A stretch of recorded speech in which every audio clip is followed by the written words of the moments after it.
Halo, selamat pagi, siang, sore, dan malam. Perkenalkan, kami dari kelompok Sport Nutrisi beranggotakan Nicholas Yamaoki 211-21009, Hana Ferdiani 211-21043, dan Silmi Rahmani 211-20302 akan menyampaikan video terkait dengan spot nutrisi kafein dengan outline, pendahuluan, metode, hasil dan pembahasan, dan diakhiri dengan kesimpulan. Mari kita mulai dari sejarah spot nutrisi. Perkembangan spot nutrisi sudah dimulai sejak tahun 1930 hingga menjelang 1960. Pada awal kemunculannya, industri spot nutrisi hanya dapat menjawab mengenai kebutuhan hidrasi dan kebutuhan pemulihan atlet pasca berolahraga.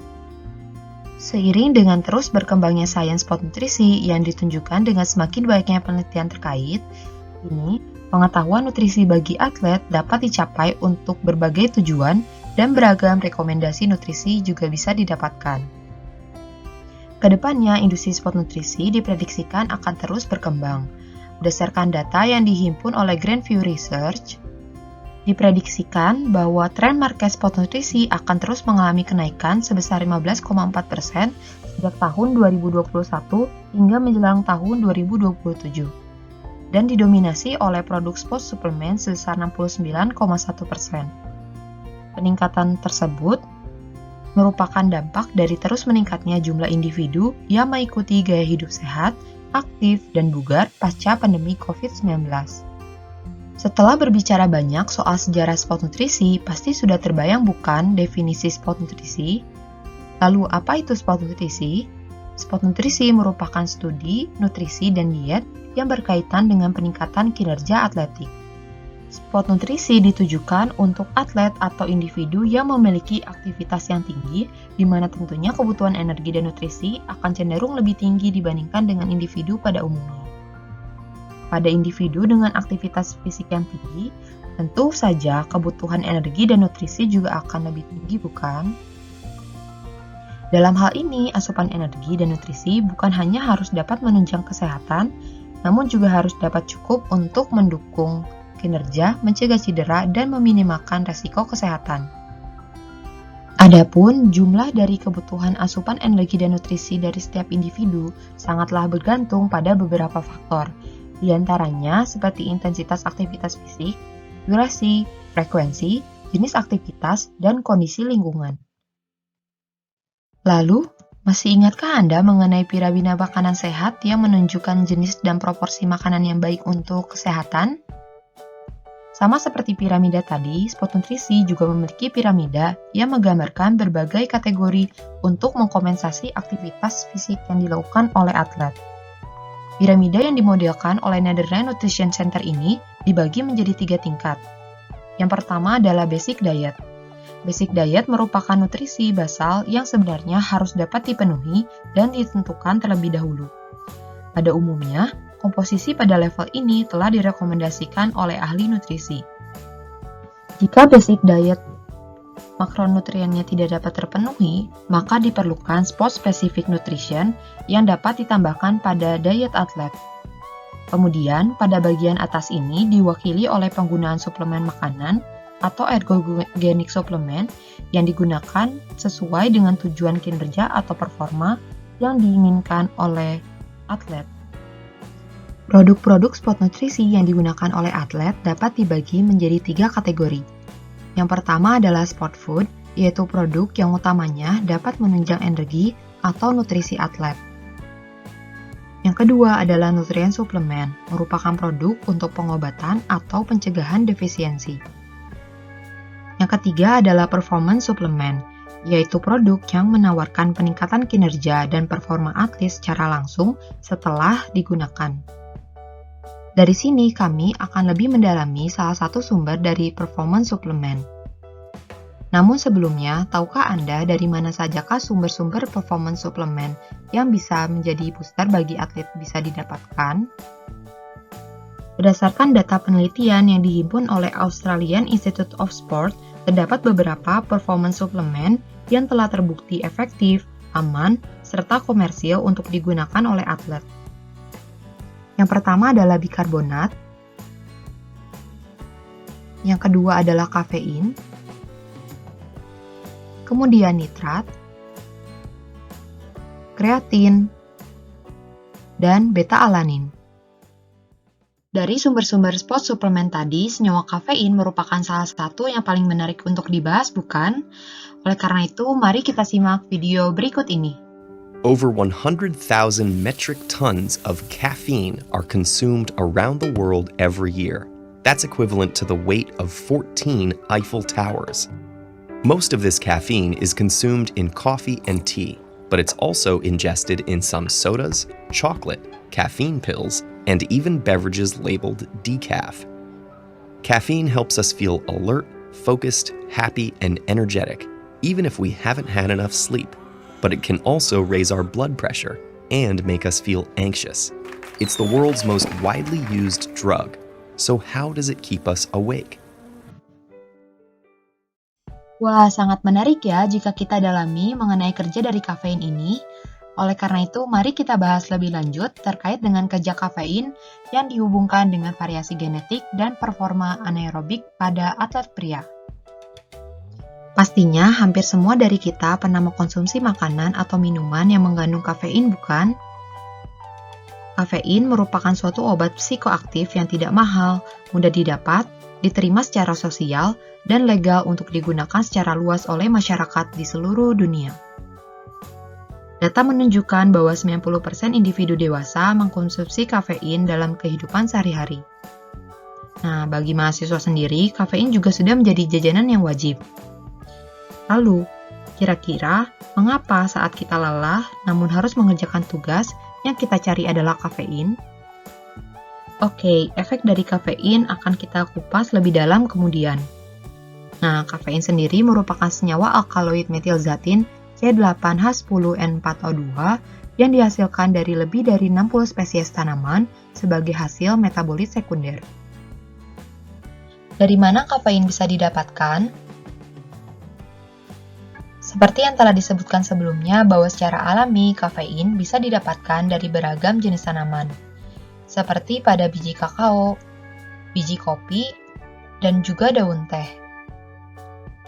Dari sumber-sumber alaminya ini, kafein kini dalam bentuk ekstrak dapat ditemukan pada beragam jenis produk makanan atau minuman sehari-hari dengan kadar yang berbeda-beda. Misalnya, pada 250 ml cangkir teh dapat mengandung hingga 27 mg kafein. Kemudian, pada 375 ml minuman cola, kandungan kafein dapat mencapai hingga 49 mg.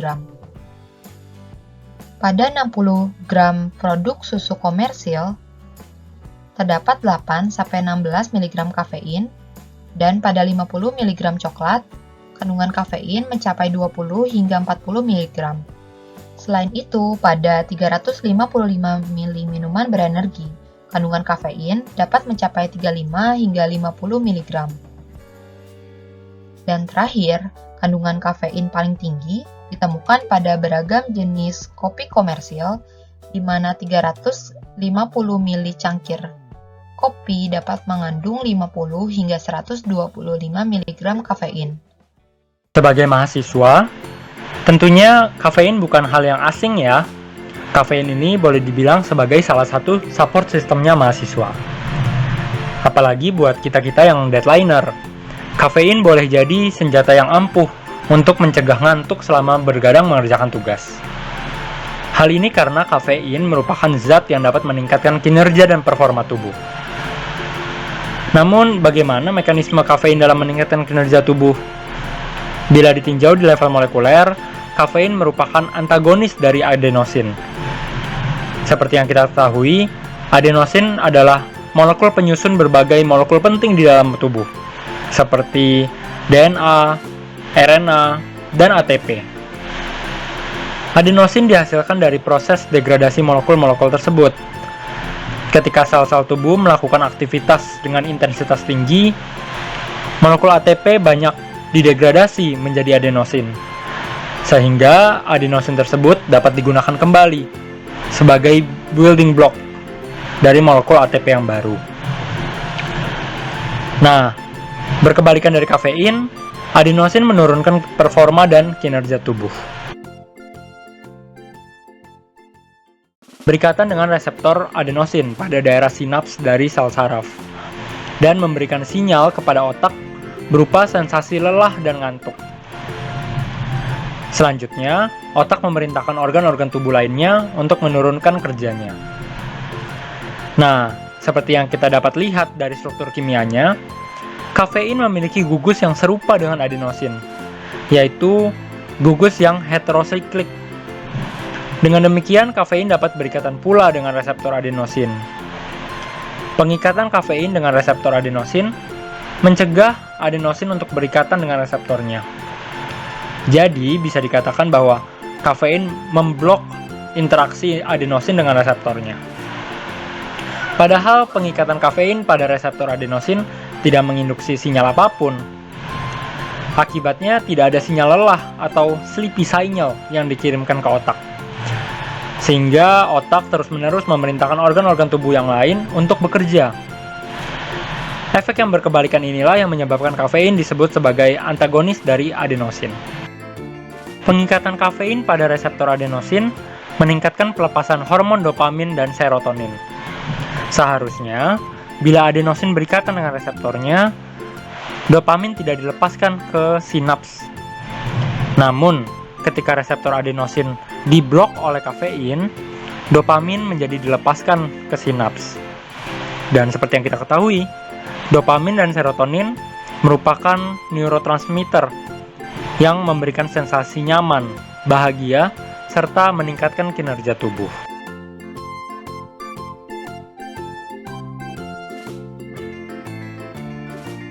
Kafein mempengaruhi kerja organ-organ tubuh ketika melakukan aktivitas dengan intensitas tinggi.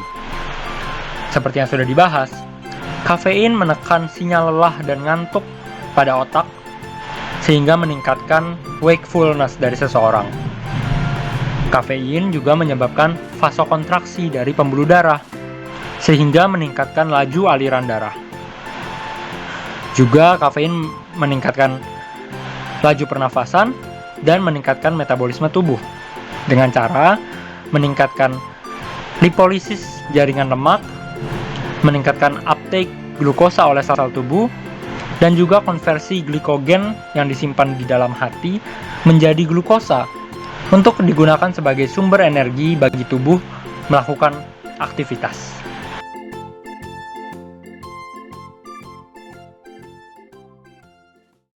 Pada atlet, kafein digunakan sebagai performance suplemen yang berfungsi untuk meningkatkan kinerja dan performa. Namun, tahukah Anda berdasarkan beberapa hasil penelitian di bawah ini, efek dari kafein ternyata memiliki pengaruh yang berbeda pada berbagai jenis olahraga. Yang pertama, berdasarkan penelitian yang dilakukan oleh Puente et al. Pada tahun 2017, menunjukkan bahwa terjadi peningkatan tinggi lompatan atlet basket dengan individu yang memiliki variasi gen CYP1A2 genotipe AA. Kemudian juga terjadi peningkatan jumlah lemparan bola. Kemudian yang kedua, pada olahraga ski diamati bahwa terjadi peningkatan kecepatan atlet yang diukur dari waktu pengukuran yang sama dibandingkan dengan atlet lain, berdasarkan penelitian yang dilakukan oleh Duncan et al. Pada tahun 2012. Kemudian, pada olahraga rookie, konsumsi kafein diketahui signifikan meningkatkan jumlah benturan tubuh, kecepatan berlari, dan kekuatan otot. Yang keempat adalah pada olahraga sepak bola, kafein memiliki pengaruh dalam meningkatkan jarak total yang ditempuh oleh atlet selama dilakukannya pertandingan, dan dapat meningkatkan akurasi passing serta ketinggian lompatan. Hal ini didasarkan pada penelitian yang dilakukan oleh Grant et al. Pada tahun 2010. Terakhir, pada penelitian yang dilakukan oleh Madden et al. Pada tahun 2019, diketahui bahwa terjadi peningkatan kecepatan berlari dan intensitas sprint pada olahraga hoki. Kemudian juga atlet mengalami pengurangan kelelahan selama dilakukannya pertandingan. Walaupun diketahui bervariasi pada jenis olahraga yang berbeda, namun efek ergogenik kafein ini tidak menunjukkan adanya konsistensi pada banyak penelitian. Hal tersebut dapat disebabkan karena adanya variasi di antara individu dalam memetabolisme kafein. Variasi antara individu ini dapat datang dari berbagai macam faktor. Yang pertama adalah kebiasaan dalam mengkonsumsi kafein. Berdasarkan hasil penelitian ditemukan bahwa adanya perbedaan respon kafein pada atlet yang terbiasa mengkonsumsi kafein dan yang tidak. Perilaku atlet yang sudah terbiasa mengkonsumsi kafein sebelumnya ini dapat meningkatkan toleransi terhadap suplementasi kafein. Sehingga, suplementasi kafein kemudian tidak lagi dapat menunjukkan adanya efek ergogenik pada performa atlet selama latihan. Kedua adalah waktu konsumsi kafein. Waktu yang paling umum dari suplementasi kafein adalah 60 menit sebelum berolahraga. Berdasarkan hasil pengujian yang dilakukan 60 menit setelah konsumsi kafein, menunjukkan bahwa kadar kafein didapatkan dengan nilai yang paling maksimal di plasma darah pada waktu tersebut. Selanjutnya, yang ketiga adalah status pelatihan. Status pelatihan dapat menentukan besar kecilnya efek ergogenik kafein pada atlet. Penelitian oleh Guest et al. Ini dari Journal of International Society of Sport Nutrition pada tahun 2021 yang membandingkan antara 15 atlet pelari yang terlatih dan 15 pelari tidak terlatih menunjukkan bahwa individu terlatih merespon suplementasi kafein lebih baik dan menunjukkan peningkatan performa yang lebih tinggi dibandingkan dengan pelari yang tidak terlatih. Hal tersebut disebabkan karena konsentrasi dari reseptor adenosin ditemukan lebih tinggi pada individu yang terlatih dibandingkan dengan individu yang tidak terlatih. Kemudian, yang keempat adalah variasi genetik.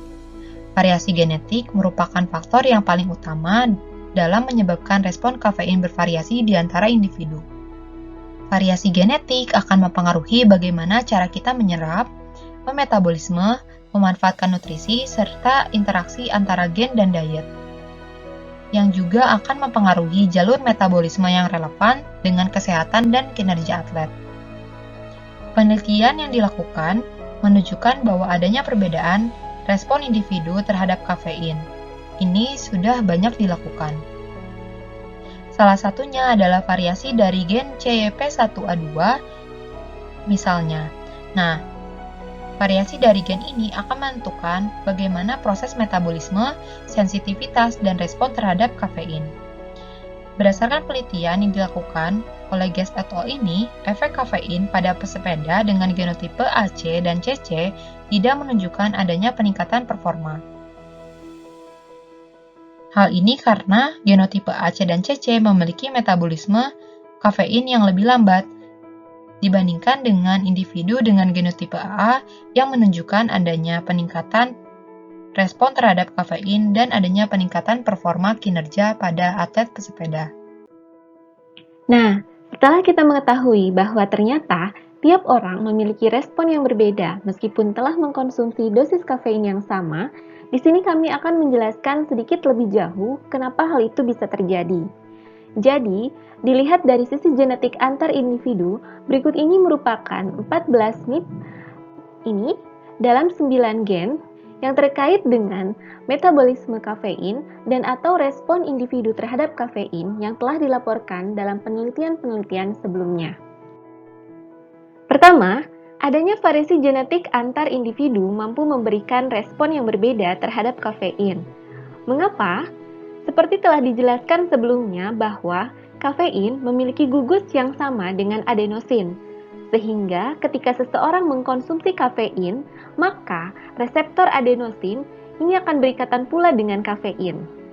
Nah, di antara 9 gen yang telah saya perlihatkan sebelumnya, gen-gen ini merupakan gen-gen pengkode reseptor-reseptor yang memiliki afinitas yang tinggi terhadap kafein, sehingga adanya SNP pada gen-gen ini mampu memberikan respon kafein yang berbeda terhadap individu. Kedua, adanya variasi genetik antar individu mampu mempengaruhi metabolisme kafein di dalam tubuhnya. Mengapa? Nah, ketika seseorang mengkonsumsi kafein, terdapat serangkaian enzim-enzim yang memetabolisme atau memecah kafein menjadi gugus-gugus yang lebih sederhana. Di antara enzim-enzim tersebut dikodekan oleh gen-gen berikut ini, sehingga adanya SNP pada gen-gen ini mampu mempengaruhi metabolisme seseorang ketika mengkonsumsi kafein. Misalnya, bagaimana efek si A setelah meminum kopi? Apakah kafeinnya membantu cepat menghilangkan kantuk atau tidak? Berikutnya, saya akan menjelaskan secara singkat satu persatu dari SNP yang terdapat pada gen yang telah disebutkan sebelumnya. Pertama, yaitu gen ADORA2-alfa. Nah, gen ini merupakan gen pengkode reseptor adenosin 2-alfa. Studi terbaru mengamati bahwa kafein dapat meningkatkan kinerja Wingate dibandingkan dengan placebo pada individu yang memiliki genotip CC dalam SNP ini.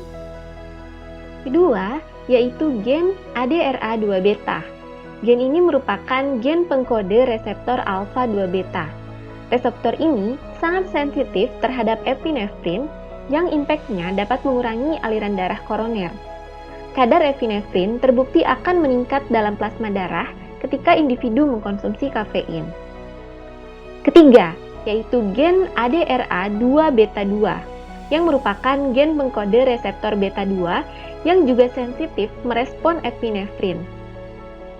Sebelumnya disebutkan bahwa epinefrin ini sangat berhubungan pasca seseorang mengkonsumsi kafein. Aktivasi dari reseptor ini membuktikan peningkatan denyut jantung dan bronkodilatasi. Interaksi antara kafein dan 3 jenis SNP yang dilaporkan pada gen ini sangat mempengaruhi aktivitas reseptor ini. Keempat, yaitu gen COMT. Gen ini merupakan gen pengkode enzim katekol O-metiltransferase. Enzim ini bertanggung jawab terhadap pemecahan katekolamin. Telah dilaporkan bahwa salah satu SNP dalam gen ini dapat mempengaruhi aktivitas enzimatik dari COMT sehingga menyebabkan terjadinya peningkatan sirkulasi katekolamin dalam darah. Kelima, yaitu gen CYP1A1, merupakan gen pengkode enzim sitokrom P450-1A1, yang mana enzim ini bertanggung jawab terhadap pemecahan katekolamin. Peningkatan dari konsumsi kopi berkafein terbukti dapat meningkatkan tekanan darah pada individu pembawa alel T dalam SNP gen ini dibandingkan dengan individu yang memiliki genotip CC. Nah, selanjutnya adalah gen CYP1A2. Gen ini merupakan gen pengkode enzim sitokrom P450-1A2 yang bertanggung jawab terhadap lebih dari 95% metabolisme kafein. Salah satu SNP pada gen ini sangat berpengaruh terhadap metabolisme kafein. Selanjutnya yaitu gen DRD2.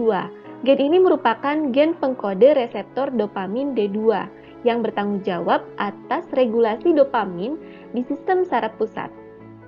Jadi, adanya SNP pada gen ini sangat mempengaruhi kepadatan dari reseptor ini, dan seperti kita tahu bahwa kafein sangat erat hubungannya dengan produksi dopamin. Selanjutnya, gen HTR2-alfa. Gen ini merupakan gen pengkode reseptor serotonin 5-HT2-alfa. Peningkatan dari aktivitas dari reseptor ini berhubungan dengan pelepasan hormon dopamin di sistem saraf pusat yang dapat meningkatkan efek motivasi dan perasaan bahagia sehingga seseorang dapat meningkatkan output kerjanya selama latihan, misalnya untuk atlet ya. Jadi adanya SNP pada gen ini dapat memodifikasi aktivitas peningkatan reseptor ini yang berpengaruh terhadap peningkatan pelepasan hormon dopamin di dalam tubuhnya. Yang terakhir adalah gen SLC6A4. Nah, gen ini merupakan gen pengkode transporter serotonin 5-HTTS yang bertanggung jawab untuk transportasi serotonin dari sinaps neuron presinaptik dalam sistem saraf pusat manusia. Nah, adanya SNP pada gen ini mampu mengubah tingkat serapan serotonin di sinaps, sehingga sering dikaitkan dengan efek timbulnya gangguan kejiwaan. Nah, hal-hal yang kami bahas sebelumnya merupakan pendahuluan dan sedikit teori yang dipaparkan dalam paper ini. Paper yang terbit di European Journal of Applied Physiology pada tanggal 18 Agustus 2021 ini bertujuan untuk mengetahui bagaimana pengaruh dari diet 2 mg per kilogram dan 4 mg per kilogram kafein terhadap kinerja anaerobik atlet pria yang ditinjau terhadap variasi 14 MIP dalam 9 gen yang berhubungan erat dengan metabolisme kafein dan respon kafein terhadap individu. Dengan hipotesis penelitian bahwa variasi genetik dan diet kafein antar atlet ini akan mempengaruhi efek kafein terhadap kinerja anaerobik atlet tersebut. Nah, sangat menarik kan untuk mengetahui lebih lanjut bagaimana bahasan isi paper ini. Selanjutnya saya akan membahas part metode pada paper ini yang memaparkan bagaimana penulis mengambil data-data yang dibutuhkan dalam penelitian. Sebelum melakukan serangkaian tahapan penelitian yang ditentukan, dilakukan proses perekrutan peserta penelitian terlebih dahulu. Peserta terpilih merupakan peserta yang memenuhi kriteria, memenuhi kewajiban atau syarat mutlak yang ditentukan, mampu memenuhi pantangan yang ditetapkan, serta lolos seleksi perekrutan. Nah, untuk kriteria peserta, penulis menetapkan bahwa peserta diharuskan tergolong ke dalam disiplin atletik daya tahan, yaitu endurance, seperti pelari jarak jauh, atlet triathlon, dan ski lintas alam. Kemudian tergolong ke dalam olahraga atletik kekuatan atau power, yang meliputi atlet tinju atau atlet angkat besi. Selain itu, tergolong ke dalam olahraga campuran, seperti sepak bola dan bola basket. Kemudian, atlet yang telah memenuhi kriteria diharuskan merupakan atlet aktif yang telah berlatih rutin selama 8 jam per minggu, yang mana setidaknya atlet tersebut aktif berlatih 9 bulan dalam setahun selama 3 tahun lamanya. Nah, selanjutnya atlet yang telah memenuhi syarat mutlak yang ditetapkan ini pantang untuk mengkonsumsi kafein selama kurang lebih 4 minggu. Sehingga ini merupakan hasil dari seleksi peserta. Dari 113 atlet yang mendaftar, kini terpilih 100 peserta yang memenuhi syarat yang ditentukan. Dari ke-100 peserta tersebut, rata-rata berusia kurang lebih 25 tahun dan memiliki berat badan kurang lebih 81 kg. Selanjutnya akan dijelaskan mengenai desain penelitian yang ditentukan dalam paper ini. Peserta diwajibkan untuk melakukan serangkaian tes dalam setiap kunjungan yang telah ditetapkan. Ini merupakan detail yang dilakukan pada kunjungan pertama. Pada kunjungan pertama ini, peserta harus melakukan pengukuran antropometri, kemudian menyelesaikan tes kapasitas aerobik maksimal atau tes VO2 peak, mengumpulkan sampel air liur, mengisi kuesioner, dan mematuhi daftar kewajiban segera setelah kunjungan pertama berakhir selama rentang waktu penelitian yang ditentukan. Nah, selanjutnya saya akan menjelaskan mengenai detail masing-masing tes yang disebutkan sebelumnya. Pertama yaitu pengukuran antropometri. Pengukuran ini meliputi pengukuran tinggi badan, pengukuran massa tubuh, dan pengukuran persentase lemak tubuh total peserta menggunakan alat-alat yang telah ditentukan. Selanjutnya yaitu tes VO2 peak. Nah, tes ini bertujuan untuk mengukur kapasitas aerobik maksimal dari peserta. Tes ini dilakukan dengan menggunakan spin bike berjenis ini yang akan digunakan untuk mengukur kapasitas aerobik maksimal. Nah, nilai kapasitas aerobik peserta ini ditentukan dengan 2 tahapan tes. Pada tes pertama, peserta akan bersepeda dengan work rate atau beban sebesar 50 watt pada menit pertama, kemudian beban akan meningkat pada menit kedua. Kemudian pada tes kedua, peserta diharuskan untuk bersepeda dengan work rate sebesar 25 watt pada menit pertama, kemudian beban akan meningkat setiap menitnya hingga peserta lelah bersepeda. Nah, selain itu adalah pengumpulan sampel air liur peserta. Ini yang akan dilakukan pada kunjungan pertama. Nah, sampel air liur peserta ini dikumpulkan untuk keperluan isolasi DNA peserta, yang selanjutnya akan dilakukan genotyping terhadap DNA tersebut sebagai proses identifikasi dan pengelompokan peserta berdasarkan variasi gen terhadap 14 NIP dalam 9 gen yang terkait dengan metabolisme dan respon kafein. Nah, berikut ini merupakan 14 NIP ini dan 9 gen yang terkait dengan metabolisme kafein dan atau respon individu terhadap kafein yang telah dilaporkan oleh penelitian-penelitian sebelumnya. Setelah kunjungan pertama, seminggu kemudian peserta melakukan kunjungan selanjutnya. Dan kunjungan kedua, kunjungan ketiga, serta kunjungan keempat ini berselang selama seminggu. Nah, pada kunjungan kedua, ketiga, dan keempat ini, serangkaian tes yang perlu dilalui peserta adalah sama. Pertama adalah dilakukan penimbangan berat badan terhadap peserta agar mengetahui konsistensi dari berat badan peserta. Kemudian peserta secara acak ini akan diarahkan untuk mengkonsumsi salah satu kapsul dari 3 jenis kapsul yang disediakan, yaitu kapsul mengandung 4 mg per kilogram kafein, 2 mg per kilogram kafein, atau 0 sebagai placebo yang berisi dextrosa saja.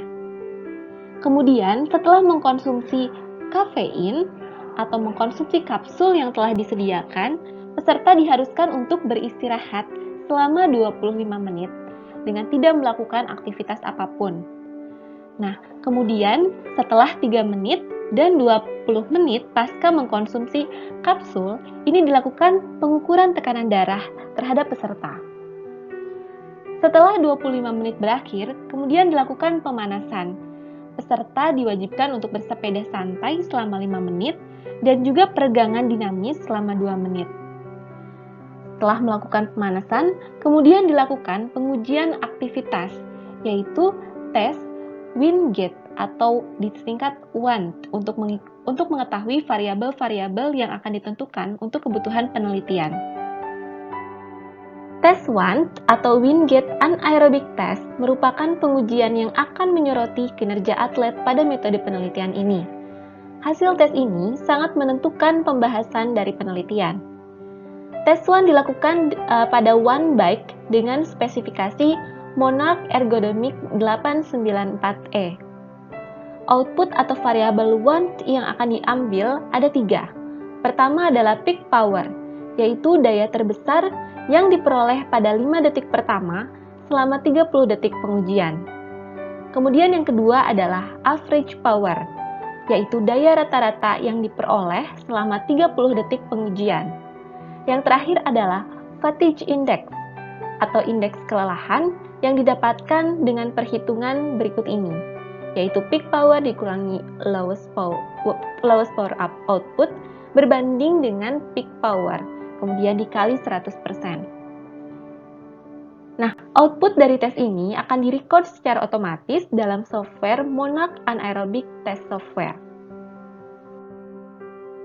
Sebelum melakukan tes WANT, peserta diharuskan untuk melakukan pemanasan terlebih dahulu pada spin bike dengan work rate sekitar 50-70 watt selama kurang lebih 2-3 menit.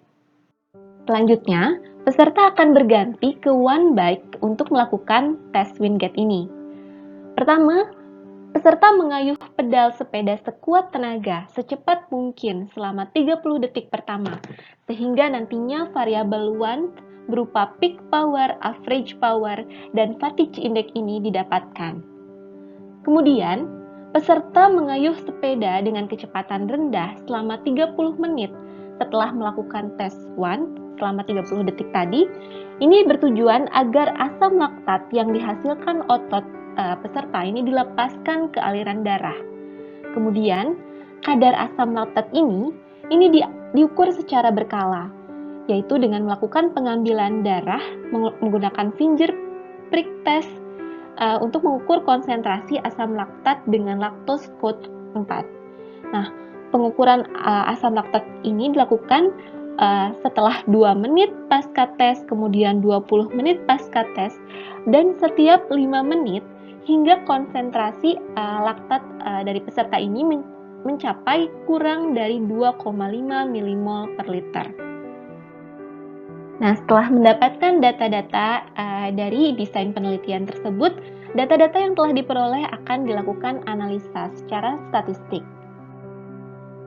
Pada analisa statistik ini, hubungan antara data deskriptif dan diet konsumsi kafein yang dikontrol dalam penelitian ini dibandingkan antar genotype menggunakan one-way ANOVA dan chi-square.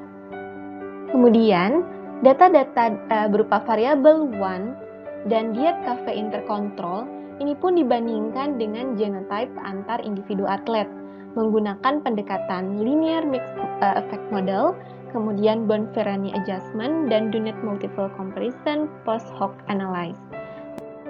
Analisa statistik yang dilakukan ini menggunakan software statistika berikut ini.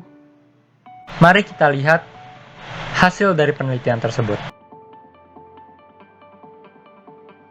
Penelitian ini menentukan pengaruh dosis kafein terhadap kinerja atlet. Dari 3 parameter uji, diketahui bahwa dosis kafein 2 mg per kilogram berat tubuh dan 4 mg per kilogram berat tubuh tidak memberikan pengaruh yang signifikan terhadap peak power, average power, dan fatigue index dari atlet yang diuji pada penelitian ini.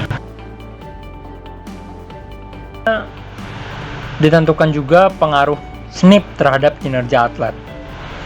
Dari penelitian ini diperoleh bahwa kafein memiliki pengaruh yang kuat terhadap gen ADR beta 2 pada SNP RS180174 dan gen CYP1A2 pada SNP RS762551 bila ditinjau dari kinerja atlet yang diuji pada penelitian ini.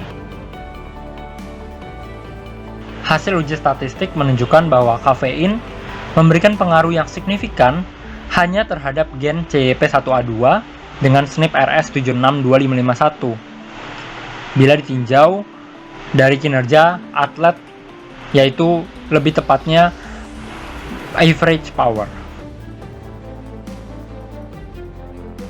Sampai di sini kita ketahui bahwa kafein memberikan pengaruh yang signifikan terhadap gen CYP1A2.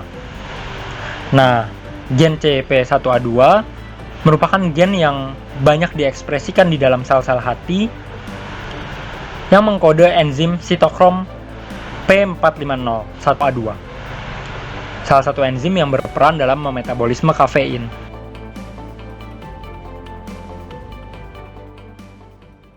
A2 diketahui memberikan pengaruh pada laju metabolisme kafein. Pada penelitian ini kita ketahui kafein memberikan pengaruh yang signifikan pada atlet yang memiliki SNP 762551 pada gen CYP1A2-nya. SNP pada titik tersebut memiliki dua alternatif variasi atau dua alel, yaitu alel A dan alel C. Jadi bila alel A, basa nukleotida pada titik itu adalah adenosin. Sedangkan bila alel C, basa nukleotida pada titik itu adalah sitosin. Nah, karena manusia itu adalah organisme diploid atau kromosomnya sepasang, jadi genotipenya bisa homozigot A atau AA, homozigot C atau CC, dan heterozigot AC. Telah banyak penelitian sebelumnya melaporkan bahwa orang dengan genotipe AA memiliki laju metabolisme kafein yang cepat. Sedangkan orang dengan genotipe CC memetabolisme kafein dengan lambat.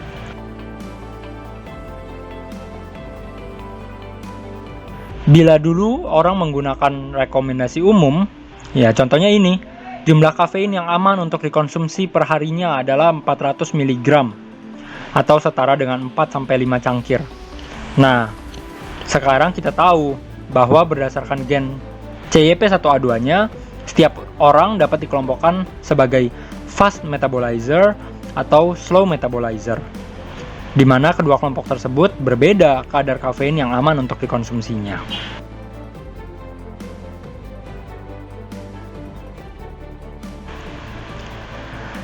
Karena tadi diketahui kafein memberikan pengaruh yang signifikan pada gen CYP1A2, maka selanjutnya dipelajari pengaruh konsumsi kafein oleh atlet-atlet dengan genotipe CYP1A2 yang berbeda terhadap average power mereka. Atlet-atlet yang menjadi volunteer pada eksperimen ini dikelompokkan berdasarkan genotipe AA, AC, dan CC. Ternyata tidak ada perbedaan yang signifikan pada average power atlet bergenotipe AA, AC maupun CC setelah konsumsi kafein, baik itu dosis 2 mg per kilogram berat tubuh ataupun 4 mg per kilogram berat tubuh. Lebih jauh, bagaimana interaksi antara kafein dengan gen CYP1A2. Pertama, saya akan menjelaskan bagaimana hubungan antara dosis kafein dengan variasi gen CYP1A2, yaitu genotipe AA, AC, dan CC. Jadi berdasarkan parameter average power dari atlet yang menjadi volunteer dalam penelitian tersebut. Tabel ini menunjukkan nilai p-value, di mana p-value merepresentasikan signifikansi hubungan antara dosis kafein yang diberikan pada atlet terhadap masing-masing genotipe gen CYP1A2. P-value yang kurang dari 0,004 menunjukkan hubungan data yang signifikan. Nah, dapat dilihat pada tabel ini bahwa tidak ada nilai p-value yang lebih kurang dari 0,04, begitu ya. Nah, sehingga dapat disimpulkan bahwa tidak ada pengaruh yang signifikan antara atlet yang mengonsumsi kafein 4 mg per kilogram berat tubuh atau yang 2 mg per kilogram berat tubuh gitu ya, dibandingkan dengan placebo atau dosis kafein 0 mg per kilogram. Hal yang sama juga terlihat bahwa tidak ada pengaruh yang signifikan antara atlet yang mengonsumsi diet kafein 4 mg per kilogram dibandingkan dengan atlet yang mengonsumsi kafein 2 mg per kilogram. Sehingga dapat disimpulkan bahwa tidak ada interaksi yang signifikan antara gen CYP1A2 dengan dosis kafein yang dikonsumsi oleh atlet, baik itu dosis 2 mg per kilogram atau dosis 4 mg per kilogram ya, terhadap average power dari atlet dengan masing-masing genotipe. Kita meninjau parameter peak power ya, bahwa tidak ada hubungan yang signifikan antara dosis kafein yang diberikan atau yang dikonsumsi oleh atlet terhadap peak power dari atlet pada setiap kelompok genotipe gen CYP1A2, begitu ya, pada kelompok AA, AC ataupun CC. Tidak ada pengaruh yang signifikan baik itu pemberian dosis 2 mg per kilogram ataupun pemberian dosis 4 mg per kilogram kafein.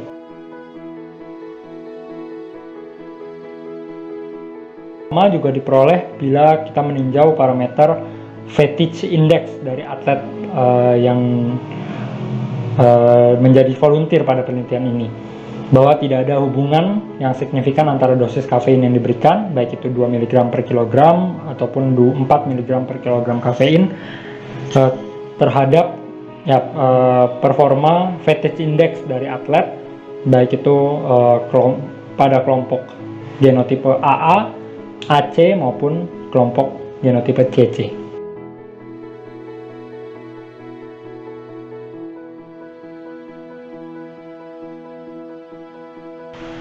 Variasi genetik pada gen CYP1A2 dan pengaruhnya terhadap performa atlet memang telah banyak dipelajari sebelumnya.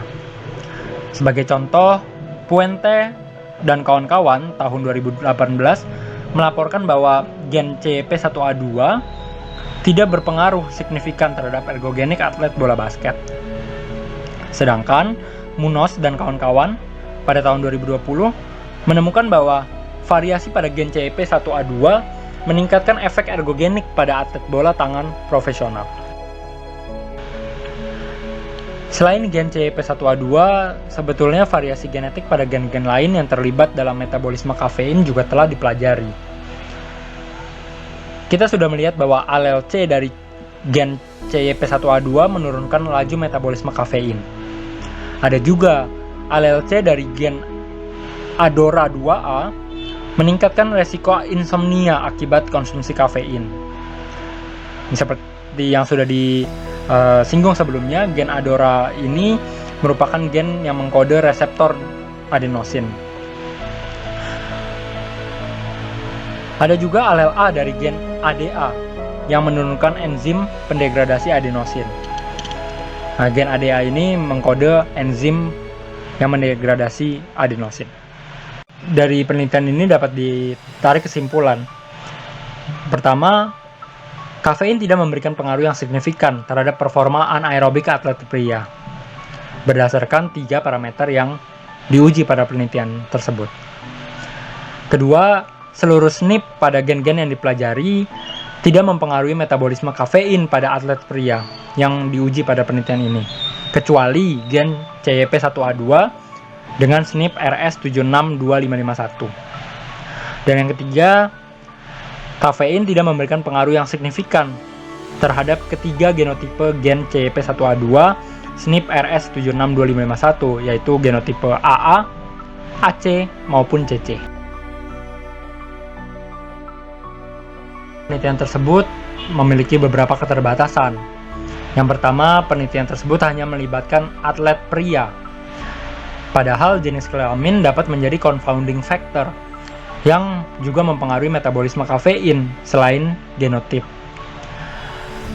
Yang kedua, eksperimen yang dilakukan pada penelitian tersebut dapat memiliki bias karena terdapat volunteer yang ternyata tidak familiar dengan uji Wingate yang dilakukan. Saran untuk penelitian selanjutnya, yang pertama, perlu dilakukan penelitian dengan melibatkan atlet pria dan wanita. Dengan demikian, kita dapat membandingkan pengaruh jenis kelamin terhadap metabolisme kafein pada setiap genotipe gen CYP1A2, baik itu genotipe AA yang fast metabolizer maupun genotipe AC dan CC yang slow metabolizer. Yang kedua, perlu dilakukan penelitian untuk mengetahui pengaruh doping kafein terhadap resiko kesehatan atau efek negatif dari konsumsi kafein pada atlet. Berikut ini merupakan referensi yang kami gunakan untuk pemaparan presentasi ini yang mendukung jurnal utama kami. Ya, sekian presentasi dari kami. Setelah mencoba mempelajari paper acuan ini dan mempresentasikannya dalam video yang berdurasi 45 menit, kami menjadi tahu lebih banyak tentang sport nutrition dan bagaimana variasi genetik ini sangat berandil besar terhadap efek sport nutrition yang dikonsumsi. Nah, bagi teman-teman yang mendengarkan dengan setia dari awal hingga akhir pembahasan ini, terima kasih banyak. Semoga sedikit yang telah kami pelajari dapat membuka wawasan mengenai sport nutrition, khususnya kafein dan pengaruh yang ditimbulkannya, serta dosis dan variasi genetik antar individu yang dihasilkan. Apabila ada yang ingin ditanyakan ataupun saran yang ingin disampaikan, kami sangat senang hati untuk menerimanya. Sampai bertemu pada sesi diskusi nanti ya. Terima kasih, salam sehat.